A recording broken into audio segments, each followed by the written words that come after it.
You know, it's something we don't always think about, but the whole connection between marriage and sex, it's completely different than it used to be. Today, we're going to dive into a really fascinating article by Leslie Bonamela that makes the case that this isn't just a small change, it's a massive societal shift. So let's break it down. Okay, so this one quote, it pretty much sums up the entire argument. 60 years ago, the equation was simple. No marriage, no sex.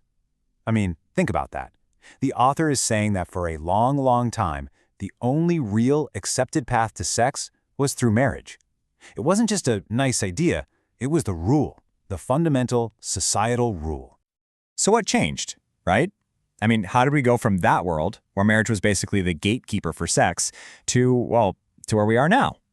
The author actually lays out a pretty specific chain of events and causes that they believe led to this. Okay, so before we get to the why, let's first paint a picture of the world the author is describing. What did this past look like when sex and marriage were, in their view, totally inseparable? And the author draws this really stark line in the sand between two different eras. On one hand, you have what's described as the past, a masculine father, a feminine mother, very traditional roles, strong religious values, virginity being a big deal. And then, on the other hand, is what the author calls the modern structure. Less courtship, more broken families, single motherhood on the rise, and a kind of negative view of marriage in general. So, what was holding all of this together? According to the source, it wasn't just one thing, but four big pillars. First, you had really strong religious principles. Basically, sex outside of marriage was considered a sin. Simple as that. Second, the father figure was seen as this authoritative protector of his daughters. Third, all the role models in society, from leaders to the media, were pushing this idea of stable marriage. And finally, and this is a key point in the article, the desire for sex was a huge motivator for men to actually get married. Okay, so that's the before picture, and now we get to the big turning point in the author's story, the exact moment they argue this whole structure began to crumble. This timeline really lays it all out. The author argues that way back when, marriage was mostly for social and economic reasons. Alliances, property, that sort of thing. Then the church steps in and really links it to monogamy and fidelity. But then you get to the 19th century, and these enlightened thinkers start questioning the church's power over morality. And all of that, according to the article, builds up to the 1960s and the sexual revolution. That's pinpointed as the moment everything really fractured. So what exactly is the sexual revolution that the author keeps referencing?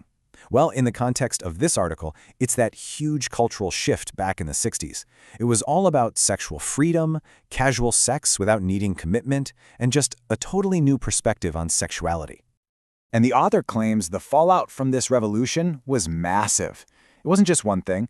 They argue it normalized a whole range of things: the acceptance of abortions, promiscuity, homosexual liberation, way more nudity and sexual content in media, all these things that, piece by piece, helped pull sex away from the institution of marriage.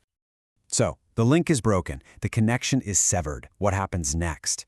The article then shifts to look at the consequences. What impact, according to the source, did this great uncoupling have on modern society?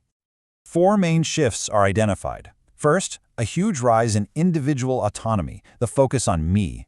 Second, totally new norms around marriage and gender roles. Third, a big spike in the divorce rate. And fourth, a new attitude that sees promiscuity as, pretty normal. And to put some numbers on that divorce point, the author brings up a specific statistic from South Africa. In just 1 year, 2023, there were, get this, 22,230 divorces. But here's where it gets even more specific. The author doesn't just stop at the total number, they break it down. And the statistic they really zero in on is who initiated those divorces. A staggering 87.2% were initiated by women. All right, so after laying out the whole history of this split, the problem as they see it, the author doesn't just leave us hanging. They actually offer up 4 specific recommendations for how, in their view, the connection between sex and marriage could be rebuilt. Recommendation number 1, it's all about religious association. So what's the thinking here? Well, according to the source, most major religions, Christianity, Judaism, Islam, treat sex as something sacred, something special. And by doing that, they argue it makes people less likely to have sex outside of marriage and more likely to have fewer partners overall. That's the core of the argument.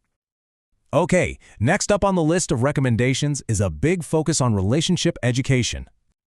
The article actually cites research suggesting that if you teach people, especially when they're teens, about relationships, it increases the odds of fidelity down the road. And this isn't just basic stuff. They're talking about the purpose of a relationship, the different roles partners can play, really preparing people for what marriage actually is and what it takes. All right, recommendation number 3. Now this is probably the one that's going to get the most attention, a renewed emphasis on traditional gender roles.